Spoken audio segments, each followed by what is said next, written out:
এডিআৰইৰ ফলাফল ঘোষণা নথিপত্ৰ ভেৰিফিকেশ্যনৰ পাছতহে চূড়ান্ত উত্তীৰ্ণৰ স্বীকৃতি। নমস্কাৰ, অসম নিউজ এক্সপ্ৰেছলৈ আপোনালোকক স্বাগতম। আজি ৰাজ্যৰ বাবে এটা গুৰুত্বপূৰ্ণ খবৰ। অসমৰ মুখ্যমন্ত্ৰী ডক্টৰ হিমন্ত বিশ্ব শৰ্মাই টেট আৰু এডিআৰই পৰীক্ষাৰ ফলাফল সম্পৰ্কে এক ডাঙৰ ঘোষণা কৰিছে।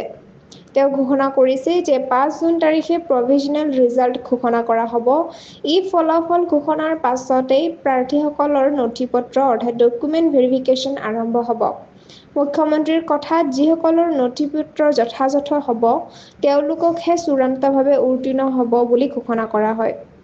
এই ঘোষণা দেওবাৰে নিশা ৯ বজাত ফেচবুক লাইভযোগে আগবঢ়োৱা হৈছিল, য'ত মুখ্যমন্ত্ৰীগৰাকীয়ে ৰাজ্য চৰকাৰৰ কেইবাটাও আঁচনিৰ লগতে PGT আৰু GT পৰীক্ষাৰ তাৰিখো ঘোষণা কৰে। বৰ্তমান এই খবৰটো সকলোৰে আশাৰ পোহৰ দেখিবলৈ পোৱা গৈছে। অপেক্ষাৰ অন্ত পৰিল। মুখ্যমন্ত্ৰীৰ এই কথাই আজি লক্ষ লক্ষ পৰীক্ষাৰ্থীৰ হৃদয় স্পৰ্শ কৰিছে। সকলো প্ৰাৰ্থীক অনুৰোধ জনাইছো, সকলো নথিপত্ৰ প্ৰস্তুত ৰাখক আৰু ডকুমেণ্ট ভেৰিফিকেশ্যন প্ৰক্ৰিয়াৰ বাবে সাজু থাকক।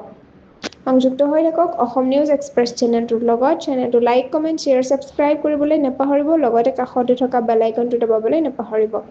ধন্যবাদ।